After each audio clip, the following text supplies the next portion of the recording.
vamos a hablar de actitudes fundamentales hacia la vida. Existe una libertad íntima que nadie puede quitarnos, ni siquiera en las circunstancias más difíciles de la vida, tal como en el caso de Viktor Frankl, quien, estando preso por los nazis en un campo de concentración durante la Segunda Guerra Mundial, concluyó, pongan atención lo que Viktor Frankl pensó, que aunque sus captores podían determinar prácticamente todo lo que incidía sobre su vida cotidiana y hacerla particularmente dura, dolorosa, existía, sin embargo, una libertad que nadie podía quitarle, ni siquiera sus captores. La libertad de decidir cómo iba a tomar él todo aquello que le estaban haciendo. La libertad de decidir todo lo que me están haciendo, la libertad de cómo tomo yo lo que me ocurre. En ese sentido, él era totalmente libre si deseaba hacerlo, si quería hacerlo.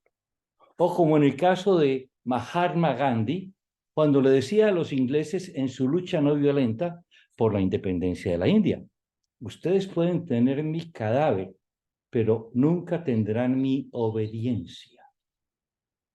Entonces, entendamos que las actitudes fundamentales de cada uno de nosotros hacia nuestra vida determinan en un grado muy alto lo que seremos en la vida.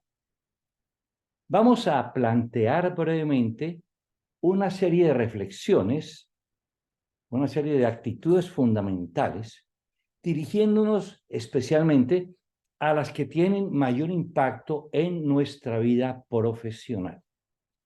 Lo vamos a hacer utilizando una serie de disyuntivas, como de polos, no con el propósito de plantear alternativas excluyentes entre sí, aunque algunas claramente lo son, sino para visualizar dos posiciones bastante diferenciadas, dos polos entre los cuales nos tendemos a mover con el fin de tratar de ubicarnos y hacernos estas dos preguntas. ¿Hacia dónde tendemos a estar normalmente y hacia dónde deberíamos movernos en el futuro? Empecemos. La primera reflexión: ¿qué es la vida para nosotros principalmente? Para algunos, la vida es un conjunto de responsabilidades y tareas que deben ser cumplidas. Para otros, la vida es principalmente una aventura hacia el crecimiento que trae muchos riesgos y muchas realizaciones. No hay duda de que la vida está llena de obligaciones, de responsabilidades, de tareas y también de sueños y de aventuras.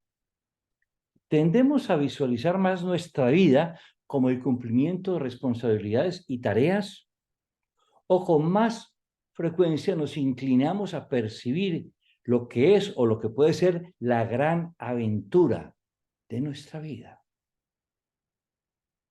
¿Qué es la vida para nosotros? Esa es la primera reflexión. Segunda reflexión: ¿hacia dónde orientamos predominantemente nuestras vidas? Algunos tendemos a mirar al pasado y nos queremos aferrar a él y a replicar todo lo bueno y grato que ocurrió. Otros, más bien, tendemos a orientarnos hacia el futuro y queremos conquistar el futuro y hacerlo mucho mejor que lo que tuvimos en el pasado. Examinemos brevemente nuestra proyección en el tiempo. ¿Se basa en el pasado nuestro futuro? O más bien, tendemos a perseguir un futuro siempre mejor y muchas veces casi sin límites, aunque con riesgos. Bien, la visión, ¿hacia dónde enfocamos la vida? La tercera reflexión: ¿cómo encaramos el reto del futuro? Algunos queremos lograr la certeza y reducir la ansiedad de lo desconocido, y eso es muy natural. Otros, por el contrario, tendemos a encarar lo desconocido como el desafío para crecer más. Ciertamente no podemos saber lo que nos espera el futuro, pero hay opciones para visualizarlo o encararlo. Estamos tratando de reducir la ansiedad de lo que no sabemos y tratando de conseguir alguna certeza hacia adelante. O más bien nos movemos a tomar el reto del futuro como la oportunidad para crecer más, debido a que el futuro aún no está construido y lo podemos construir.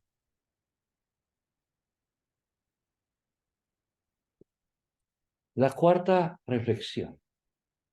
Ante los problemas complejos que debemos enfrentar constantemente, nos orientamos y tendemos a encontrar las respuestas que surgen naturalmente de nuestra experiencia, o más bien nos movemos a plantear las preguntas que surgen naturalmente de nuestro empeño por crecer y por superarnos. Hay que entender que con frecuencia la vida es muy difícil y presenta problemas complejos ante los cuales hay que enfrentarse. Tendemos a sacar las respuestas a los problemas del cajón de nuestra experiencia pasada, o más bien tratamos de identificar no las respuestas, sino las preguntas a partir de nuestra visión de lo que queremos ser. Buscamos respuestas del pasado o preguntas hacia el futuro. Otra reflexión, la quinta. ¿Qué papel juega la experiencia pasada? Para algunos, la experiencia pasada es la guía fundamental de nuestro futuro. Para otros, la experiencia pasada es una de las fuentes de aprendizaje. Somos de aquellos que usan la experiencia del pasado como la guía del futuro, que puede servir especialmente si el futuro no va a diferir mucho del pasado. O más bien, lo usamos como una de las guías que muchas veces sirve poco cuando las circunstancias serán totalmente diferentes a las del pasado. Respecto al futuro del grupo o de la organización, ¿cuál es la responsabilidad del líder? Algunos piensan que el líder debe tratar de asegurar al máximo lo que el grupo tiene ahora. Muy sensato. Otros más bien piensan que el líder debe sobre todo motivar al grupo para explorar continuamente formas de lograr mucho más. Bueno, pensemos, cuando ejercemos posiciones de liderazgo, ¿qué queremos lograr con el grupo?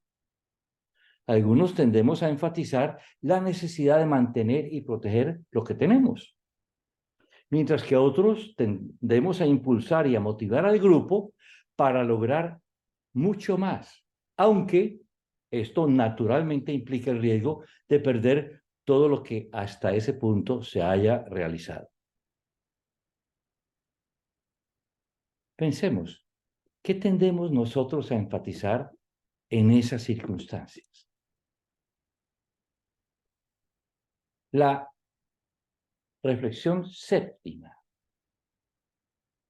Ante la incertidumbre, ¿qué deben tratar de lograr las decisiones correctas? Algunos piensan que las decisiones deben estar predominantemente orientadas a minimizar el error y evitar dificultades y desorden. Para otros, las decisiones deben maximizar el logro, corriendo ciertos riesgos y enfrentando dificultades en el camino. Hay que entender que la lucha entre no equivocarnos, por un lado, o lograr metas más altas por el otro, se presenta continuamente, especialmente cuando estamos ejerciendo funciones de liderazgo. ¿Qué nos preocupa más? ¿Evitar el error o evitar el desafío? ¿Nos preocupa más el desafío? ¿Nos preocupa más el error? ¿Queremos un mundo ordenado, predecible y estático? ¿O por el contrario, nos arriesgaríamos más por un mundo más desordenado e impredecible, pero con mayor potencial para mejorar?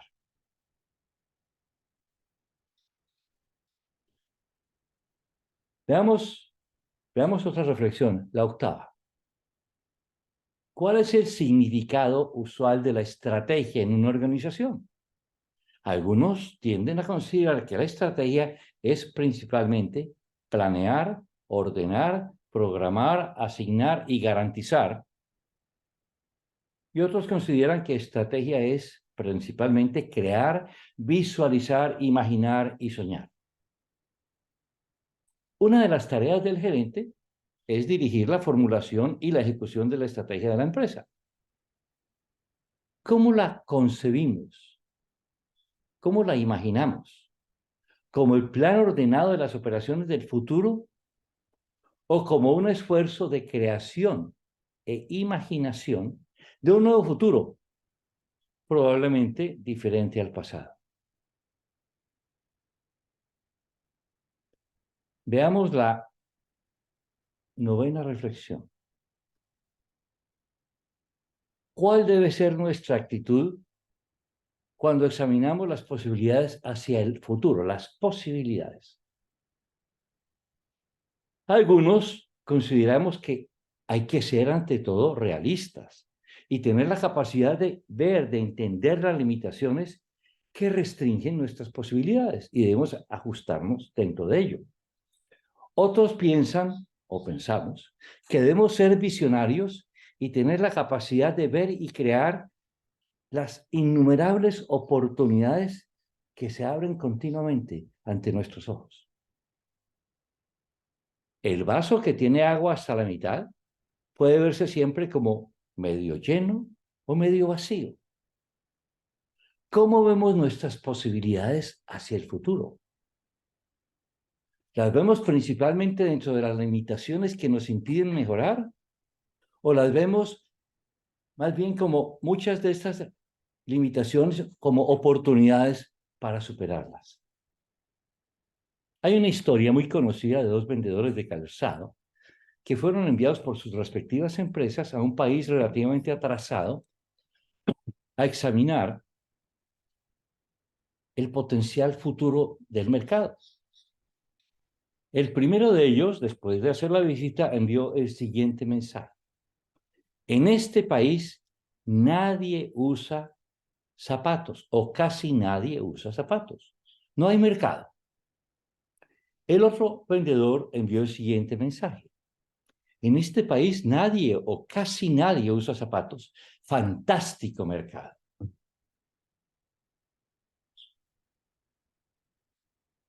Nuestra siguiente reflexión es sobre nuestras posibilidades con los recursos.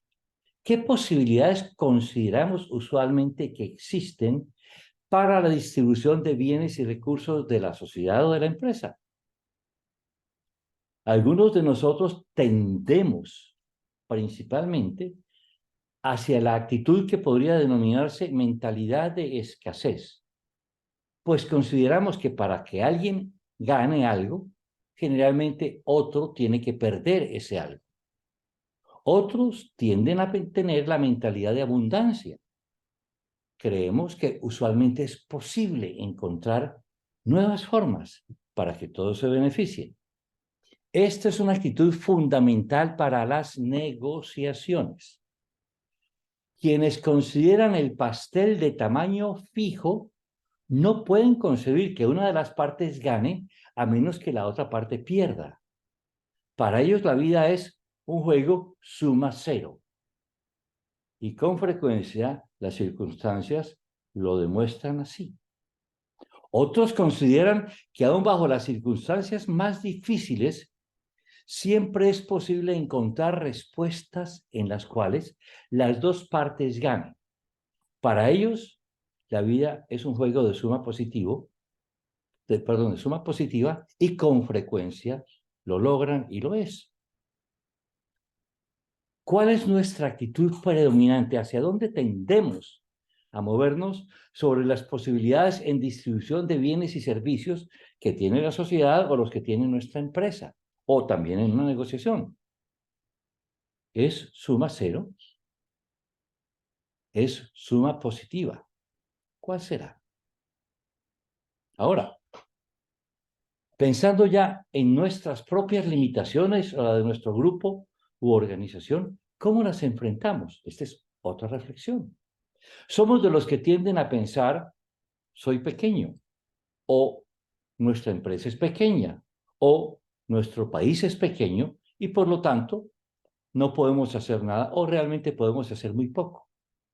O por el contrario pensamos, soy pequeño, o nuestra empresa es pequeña, o nuestro país es pequeño y por lo tanto podemos y debemos crecer y prosperar. Una de las frases favoritas de muchos empresarios y de muchos gerentes de empresas y organizaciones en países en desarrollo para no atreverse a impulsar ideas y proyectos nuevos que pueden resultar muy retadores y con mucho riesgo es la siguiente. En este país o en esta empresa no es posible hacer eso, pues no tenemos los recursos para ello. Si fuéramos un país rico o si fuéramos una empresa poderosa, entonces sí. Bueno, ¿con cuánta frecuencia nos tendemos a refugiar detrás de nuestras limitaciones y de nuestro tamaño para no emprender esfuerzos nuevos y para conformarnos con lo que somos? O por otra parte, ¿con cuánta frecuencia superamos esas limitaciones y nos atrevemos a lanzarnos, a crecer y a prosperar? Esta siguiente reflexión es muy valiosa. ¿Qué debe hacerse cuando las cosas salen mal? Bueno, ante el error, ante el fracaso. Algunos consideran que debemos encontrar a la persona o personas responsables del error o del fracaso para sancionarlos firmemente y evitar un precedente que evite la repetición del error o del fracaso. Otros más bien tienden a enfocarse y a pensar que debemos aprovechar la ocasión para lograr el aprendizaje y entender en el mayor grado posible las causas del error o del fracaso para corregirlas y evitar que ocurran en el futuro. ¿Cómo enfrentamos el error o el fracaso? ¿Nos preocupa más asignar responsabilidades y aplicar sanciones? ¿O nos interesa más obtener el mayor aprendizaje posible de ese error? Esta es una historia muy interesante de un vicepresidente de IBM en el siglo pasado, en los años 40, hace casi un siglo, que había convencido a la empresa a hacer enormes inversiones en un proyecto nuevo, una idea nueva, que luego de varios años de esfuerzo resultó en un completo y total fracaso y había generado pérdidas del orden de 10 millones de dólares a IBM en una época en que las utilidades anuales de IBM podrían ser 40 o 50 millones de dólares anuales, o sea, era una porción muy importante de las utilidades. Bien, este vicepresidente, después de liquidar todo esto y de que ya era clarísimo toda la pérdida y demás, se presentó ante el presidente de la empresa, el señor Thomas Watson Sr., para presentarle sus excusas y también presentarle su renuncia. Cuando Watson le oye lo de la renuncia, le respondió algo como lo siguiente: ¿renunciar usted? ¿Está usted loco? ¿No se da cuenta que acabamos de invertir 10 millones de dólares en su educación? Claramente el vicepresidente no se iba a poder ir sin capitalizar el aprendizaje de ese gran fracaso, o todos los aprendizajes que podrían haber surgido. Bien, veamos otra reflexión. Esta ya nos movemos al líder hacia sus subordinados. Para dirigir eficazmente, el líder debe, en sus relaciones con sus subordinados, dedicarse principalmente ¿a qué? A controlar a sus subordinados para asegurar la ejecución adecuada de sus obligaciones, o más bien a apoyar y a estimular a sus subordinados para el crecimiento y el desarrollo de su potencial. Son claramente dos filosofías de liderazgo distintas, que se relacionan con dos funciones importantes que debe tener un líder dentro de una organización. Una de ellas enfatiza la función de control y mantenimiento de normas. Otra enfatiza la función de apoyo en el desarrollo y el crecimiento. Nosotros, nuestra tendencia, tendemos a enfatizar más en nuestra tarea de líderes la función de control y mantenimiento de normas o la función de apoyo y crecimiento.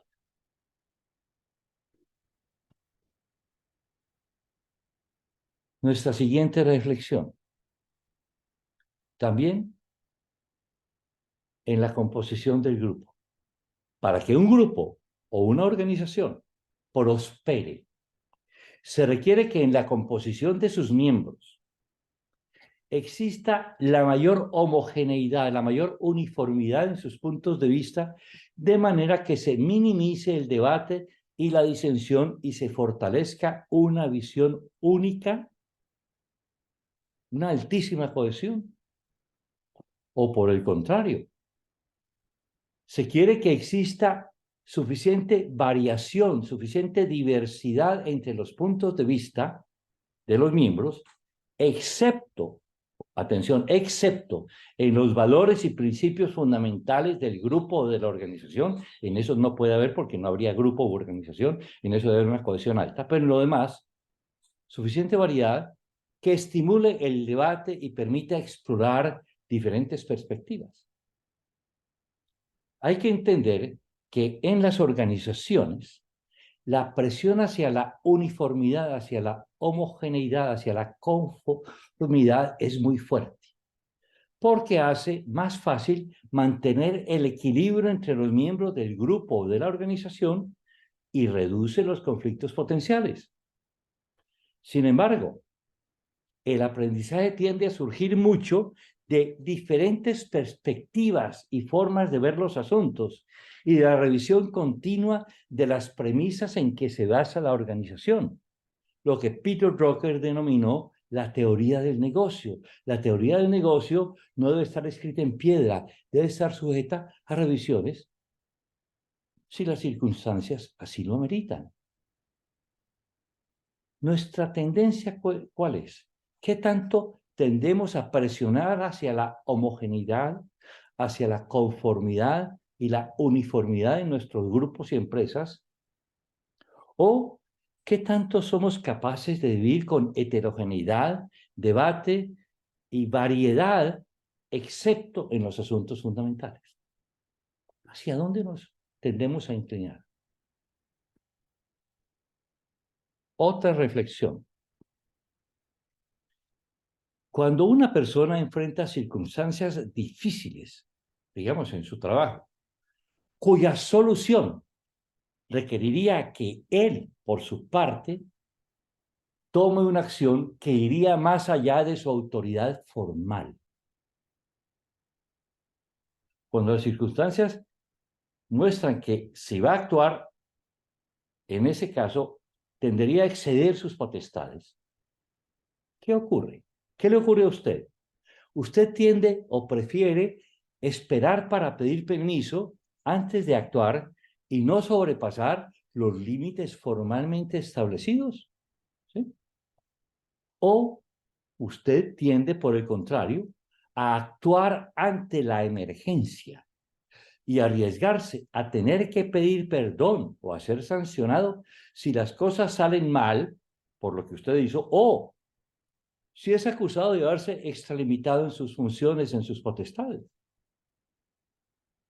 La vida nos pone con frecuencia en circunstancias en las cuales nos vemos ante la disyuntiva de no tomar acción alguna para resolver un problema urgente o de tomar acciones que claramente van más allá de los límites de nuestra autoridad y nos podrían poner en aprietos si las cosas no funcionan bien o si a pesar de que resulten bien, seamos sancionados por nuestros superiores quienes consideren que fue una conducta inapropiada por excedernos de nuestra autoridad.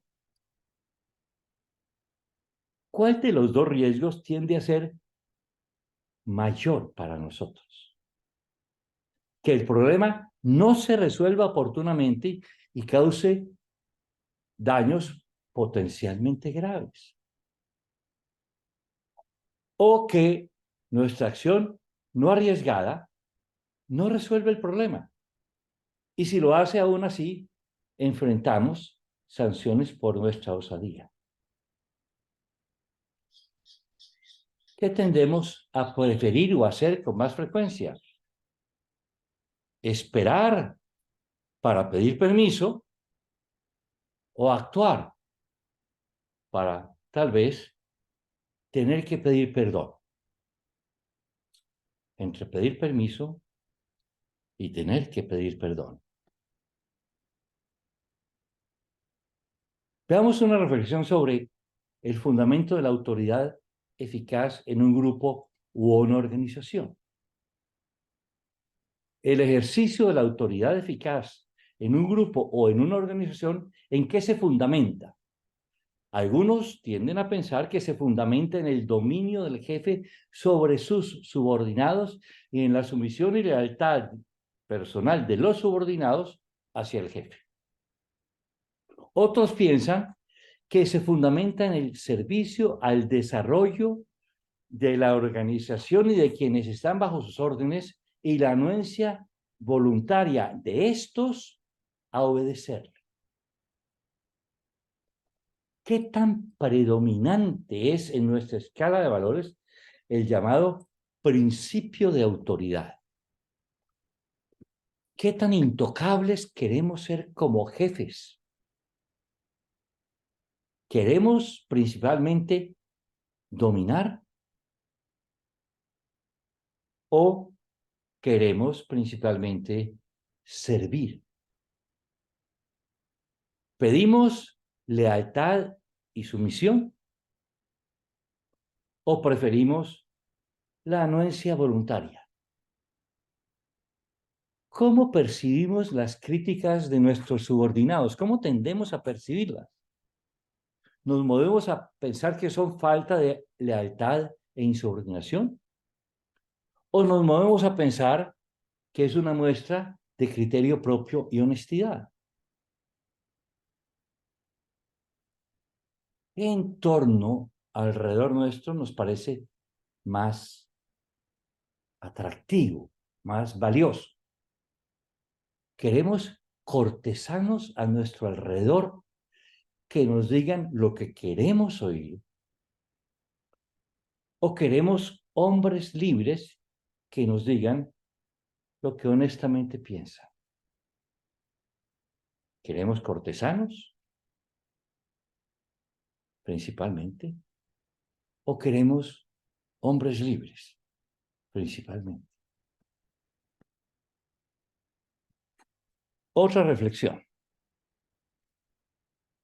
¿Cómo debe el líder enfrentar el conflicto dentro del grupo? Conflicto. Bueno, es natural. Para algunos tienden a evitar el conflicto. El conflicto debe ser evitado y si no es posible evitarlo, hay que ocultarlo, hay que esconderlo para que no dañe el ambiente del grupo.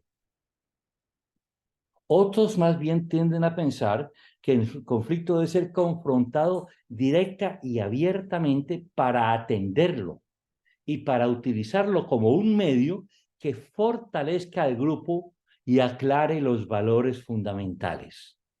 E incluso permita identificar a aquellos que no coinciden con esos valores fundamentales y que probablemente lo mejor es que se retiren del grupo. Enfrentar conflictos no es nada fácil ni nada agradable. Y por eso muchas veces tenemos la tendencia a evitarlos y a evitarlos a toda costa y a ocultarlos en el mayor grado posible. Es obvio, es natural que preferimos vivir en un ambiente de consenso y armonía que en un ambiente de tensión y de conflicto. Pero, sin embargo, la naturaleza de los problemas y asuntos que debemos enfrentar con frecuencia, especialmente ejerciendo funciones de liderazgo,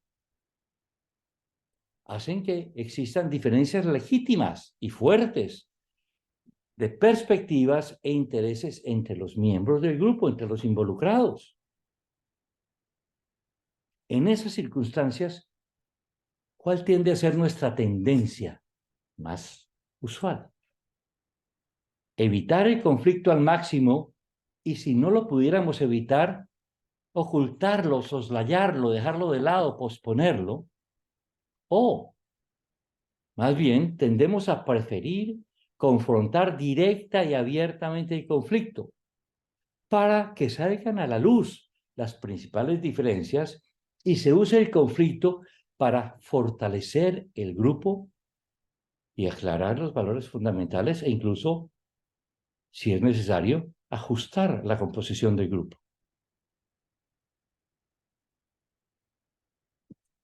La siguiente reflexión es acerca de las normas.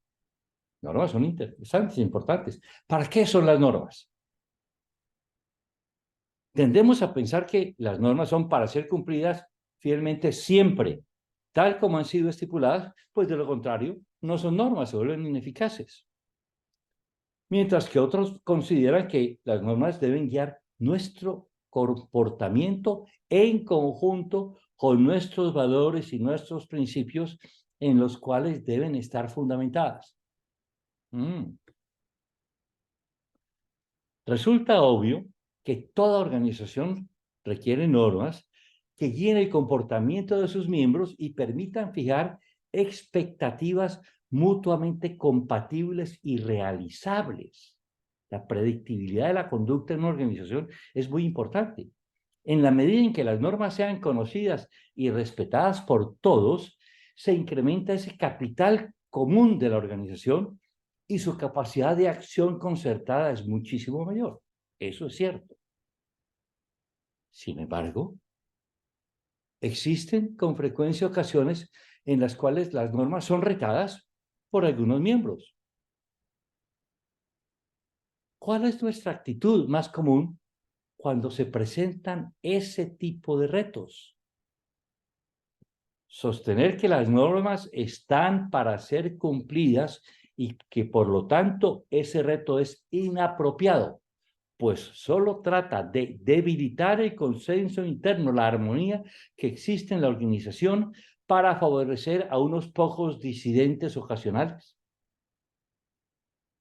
O más bien estamos dispuestos a revisar las normas desde la perspectiva de que deben estar sujetas a revisión, especialmente para establecer si aún son los medios apropiados para defender ciertos valores y ciertos principios de mayor jerarquía dentro del grupo o dentro de la organización. ¿Hacia dónde nos movemos nosotros? Una reflexión última, una pregunta última. ¿Qué puede uno razonablemente lograr en la vida? Algunos se esfuerzan al máximo para asegurar lo que han alcanzado hasta el presente. Hay otros que se atreven a crear el futuro. Bien. Todas estas disyuntivas que hemos presentado, todas estas dos vías en forma de disyuntivas, ejemplifican dos opciones claramente distintas que tienden a producir resultados diferentes, vidas diferentes, culturas organizacionales diferentes. Son opciones acerca de lo que queremos lograr. Podemos insistir en proteger lo alcanzado, porque hemos logrado hasta ahora, o podemos atrevernos a crear el futuro arriesgando lo que hemos alcanzado hasta ahora. La opción es de cada uno de nosotros. Debemos ser conscientes que no es posible normalmente lograr las dos cosas y que probablemente no existe un justo medio o un punto ideal entre las dos posiciones fundamentales y que va a haber mucha incertidumbre y mucho discernimiento para ajustar nuestra conducta. Estas dos posiciones reflejan actitudes fundamentales diferentes, sesgos fundamentales, posturas fundamentales diferentes que mueven en una dirección o en otra y nos deben ayudar a pensar cuál parece ser la nuestra y hasta qué grado esa posición nos ayudará a lograr lo que creemos que es importante en nuestra vida. En resumen, ¿es la vida principalmente un conjunto de responsabilidades y tareas? ¿O es más bien una aventura hacia el crecimiento? ¿Miramos con mayor frecuencia hacia el pasado o hacia el futuro?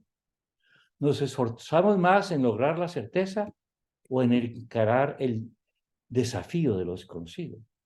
Ante problemas complejos, ¿buscamos las respuestas a partir de nuestra experiencia o buscamos las preguntas en nuestro empeño para crecer? ¿Es para nosotros la experiencia pasada la guía fundamental del futuro o es solo una de las fuentes de aprendizaje? El líder es principalmente responsable de asegurarle al grupo lo que tiene, o más bien es responsable de motivar al grupo hacia logros aún mayores. Cuando enfrentamos la incertidumbre, habrá que tratar de minimizar el error y evitar dificultades y desorden, o habrá que tratar de maximizar el logro enfrentando todas esas dificultades que generan la incertidumbre. La estrategia es principalmente planear y programar, o más bien crear e imaginar. ¿Preferimos normalmente ser realistas y ver las limitaciones o queremos más bien ser visionarios y crear nuevas oportunidades? Nuestra mentalidad es de escasez, suma cero, o de abundancia, suma positiva.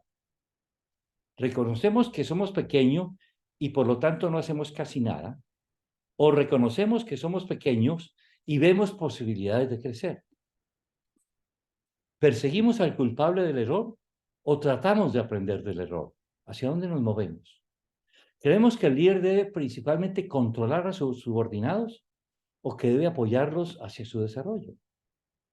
¿Preferimos promover la uniformidad de puntos de vista en la organización o queremos que exista diversidad que estimule diferentes perspectivas dentro de los valores fundamentales? ¿Preferimos pedir permiso y esperar o actuar y pedir perdón en circunstancias difíciles? Pensamos que el ejercicio de la autoridad eficaz es una combinación de dominio del jefe y sumisión del subordinado, o más bien lo vemos como servicio del primero y anuencia voluntaria del segundo. ¿Las normas son para cumplirlas siempre o más bien son para guiar el comportamiento en consonancia con valores y principios fundamentales? En nuestra vida debemos tratar siempre de asegurar lo alcanzado hasta el momento, o más bien deberíamos capaces de crear el futuro. Bien. Una frase que podría resumir las opciones fundamentales, la encontré escrita hace unos años en una calle en Quito, Ecuador. Y decía lo siguiente: los barcos están más seguros en el puerto, pero no fueron hechos para eso. ¿Para qué fuimos hechos nosotros?